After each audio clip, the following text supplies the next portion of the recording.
नमस्कार दोस्तों, स्वागत है आप सभी का डरावनी पॉडकास्ट में, जहां हम लाते हैं आपके लिए डर से भरी कहानियां। आज की कहानी आपको अपने सीट से हिलने नहीं देगी। ये कहानी है एक ट्रक ड्राइवर राकेश की, जो हिमाचल प्रदेश के पहाड़ी रास्तों पर एक ऐसा अनुभव करता है जो उसकी जिंदगी को हमेशा के लिए बदल देता है। तो चलिए, तैयार हो जाइए इस भयानक सफर के लिए।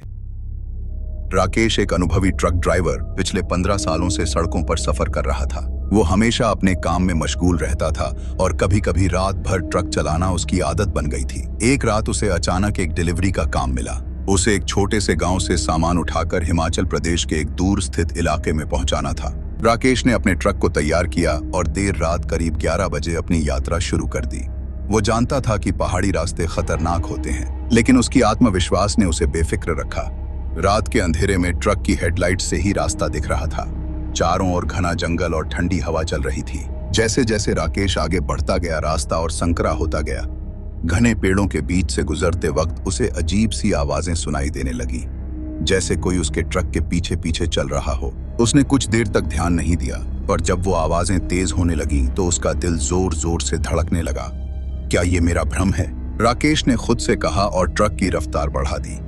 लेकिन तभी उसकी नजर अचानक सड़क के किनारे खड़ी एक औरत पर पड़ी। वो सफेद साड़ी में लिपटी हुई थी और उसके बाल खुले हुए थे। उसके चेहरे पर अजीब सी उदासी थी। राकेश का दिल बैठ गया। उसने आंखें बंद करके ट्रक को आगे बढ़ा दिया, लेकिन वो औरत अचानक सामने आ गई। राकेश ने जोर से ब्रेक लगाया और ट्रक रुक गया। उसने हिम्मत करके उस औरत से पूछा, तुम यहाँ इस वक्त क्या कर रही हो? ये जगह तो वीरान है। उस औरत ने धीरे से कहा, मुझे घर जाना है, क्या आप मुझे लिफ्ट देंगे? राकेश को उसकी आवाज में कुछ अजीब सा लगा, पर उसने सोचा शायद ये कोई बेचारी महिला है जो रास्ता भटक गई है। उसने हाँ में सिर हिलाया और दरवाजा खोल दिया। वो औरत ट्रक के अंदर बैठ गई और सफर फिर से शुरू हुआ। जैसे ही ट्रक आगे बढ़ा, राकेश ने महसूस किया कि अंदर का माहौल अचानक ठंडा हो गया है। उसने पीछे मुड़कर देखा और जो उसने देखा वो उसे सदमे में डाल गया। वो औरत अब वहां नहीं थी। उसकी जगह एक भयानक छाया बैठी थी, जिसके चेहरे पर गहरे लाल आंखें चमक रही थीं। तुम कौन हो? ये क्या हो रहा है? राकेश की आवाज कांपने लगी। छाया ने जोर से हंसते हुए कहा, मैं वही हूं जिसे तुमने पीछे छोड़ दिया था। इस पहाड़ों की रात में कोई तुम्हें बचाने नहीं आएगा। राकेश को लगा कि वो सपना देख रहा है, लेकिन ये हकीकत थी।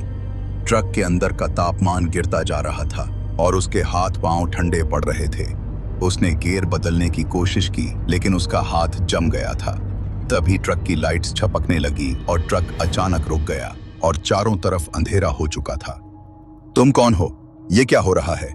राकेश की आवाज कांपने लगी। छाया ने जोर से हंसते हुए कहा, मैं वही हूं जिसे तुमने पीछे छोड़ दिया था। इस पहाड़ों की रात में कोई तुम्हें बचाने नहीं आएगा। राकेश को लगा कि वो सपना देख रहा है, लेकिन ये हकीकत थी। ट्रक के अंदर का तापमान गिरता जा रहा था और उसके हाथ पांव ठंडे पड़ रहे थे। उसने गियर बदलने की कोशिश की, लेकिन उसका हाथ जम गया था। तभी ट्रक की लाइट्स छपकने लगी और ट्रक अचानक रुक गया और चारों तरफ अंधेरा हो चुका था। तुम कौन हो? ये क्या हो रहा है? राकेश की आवाज कांपने लगी। छाया ने जोर से हंसते हुए कहा, मैं वही हूं जिसे तुमने पीछे छोड़ दिया था। इस पहाड़ों की रात में कोई तुम्हें बचाने नहीं आएगा। राकेश को लगा कि वो सपना देख रहा है, लेकिन ये हकीकत थी। ट्रक के अंदर का तापमान गिरता जा रहा था और उसके हाथ पांव ठंडे पड़ रहे थे। उसने गियर बदलने की कोशिश की, लेकिन उसका हाथ जम गया था। तभी ट्रक की लाइट्स चपकने लगी और ट्रक अचानक रुक गया और अब चारों तरफ अंधेरा हो चुका था। राकेश ने हिम्मत जुटाकर ट्रक से बाहर देखा, लेकिन वहां कोई नहीं था। उसने ट्रक के बोनट को चेक किया, पर कुछ भी असामान्य नहीं था। लेकिन जब वो वापस ट्रक में बैठा तो उसके कानों में किसी के कानाफूसी की आवाज आई। वो आवाज बार बार एक ही बात कह रही थी, तुम्हें यहां से कोई बचा नहीं सकता। ये पहाड़ तुम्हारे आखिरी सफर का गवाह बनेंगे। राकेश की सांसें तेज हो गईं। उसने ट्रक को स्टार्ट करने की कोशिश की, लेकिन इंजन ने जवाब दे दिया। अचानक उसने देखा कि वो छाया ट्रक के शीशे में उसे घूर रही है। वो उसकी तरफ बढ़ी और ट्रक के अंदर घुसने की कोशिश करने लगी। राकेश ने दरवाजा बंद करने की कोशिश की, लेकिन उसके हाथ कपकपा रहे थे। वो छाया अब ट्रक के अंदर थी और उसने राकेश के गले को जकड़ लिया। राकेश ने अपनी पूरी ताकत से चीखने की कोशिश की, लेकिन उसकी आवाज गले में ही घुट गई। उसकी आंखों के सामने अंधेरा छा गया और वो बेहोश हो गया। सुबह जब राकेश की आंख खुली तो वो अपने ट्रक के अंदर ही था, लेकिन ट्रक सड़क किनारे एक गहरी खाई के पास लटका हुआ था। वो किसी तरह से खुद को बचा पाया था, लेकिन उसकी हालत बहुत खराब थी। उसने किसी तरह ट्रक को खाई से दूर हटाया और वापस उसी गांव की तरफ चला गया जहां से उसने सफर शुरू किया था। गांव में पहुंचकर उसने गांव वालों से अपनी आप बीती बताई। गांव के बुजुर्गों ने बताया कि वो रास्ता शापित है और कई साल पहले वहां एक महिला की मौत हो गई थी। तभी से उसकी आत्मा वहां भटकती रहती है और जो भी उस रास्ते पर जाता है वो कभी वापस नहीं आता। राकेश ने फिर कभी उस रास्ते पर जाने की हिम्मत नहीं की। वो सफर उसके लिए एक बुरे सपने की तरह था जिसने उसकी जिंदगी को हमेशा के लिए बदल दिया। तो दोस्तों, ये थी राकेश की कहानी, जिसने हिमाचल प्रदेश के खतरनाक रास्तों पर मौत को करीब से देखा। अब हम बढ़ते हैं हमारी दूसरी कहानी की ओर, और इस कहानी का नाम है भूतिया तालाब। ये कहानी है भीमगरो नाम के एक छोटे से गांव की, जहां एक पुराना और बड़ा तालाब स्थित था। इस तालाब को लेकर गांव में कई भयानक कहानियां मशहूर थीं। कहते हैं इस तालाब में रात को कोई नहीं जाता, क्योंकि वहां जो भी गया वो वापस नहीं आया, या फिर लौटा तो पागल हो चुका था। लेकिन किशन, गांव का एक जवान लड़का, इन कहानियों पर विश्वास नहीं करता था। उसे लगता था कि ये सब बस अफवाहें हैं। उसने ठान लिया कि वह इस तालाब की सच्चाई जानकर रहेगा। एक दिन रात के वक्त जब पूरा गांव सो रहा था, किशन ने अपने दोस्तों के सामने तालाब पर जाने की चुनौती रखी। उसके दोस्त डर गए और मना करने लगे।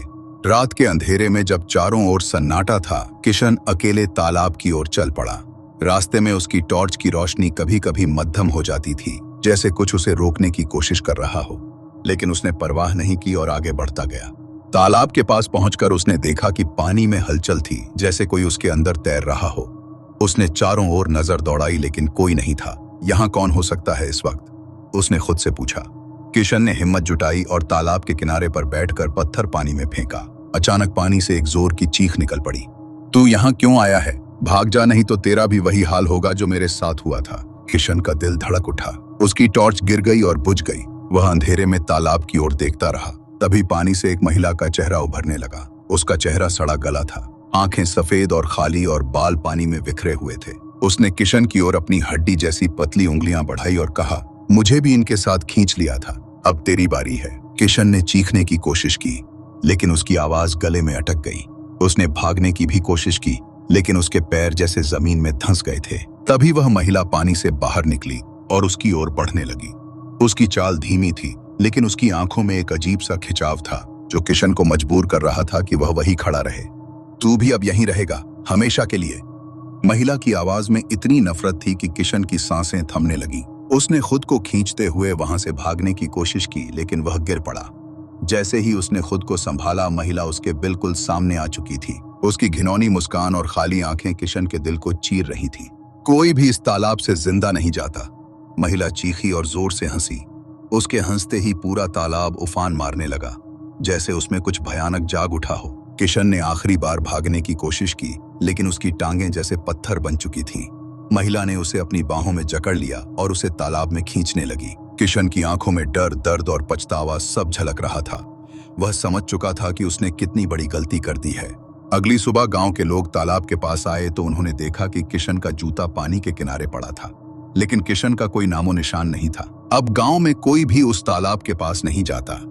लोग कहते हैं कि अगर कोई रात को वहां जाता है तो उसे तालाब के पानी से चीखें सुनाई देती हैं, मुझे छोड़ दो, बचाओ।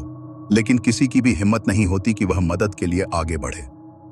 अगर आपको ये कहानी पसंद आई हो तो डरावनी पॉडकास्ट को सब्सक्राइब करना न भूलें। अगली बार हम फिर मिलेंगे एक और भयानक कहानी के साथ। तब तक खुद का ख्याल रखें और याद रखें, अंधेरे में कभी अकेले मत चलिएगा।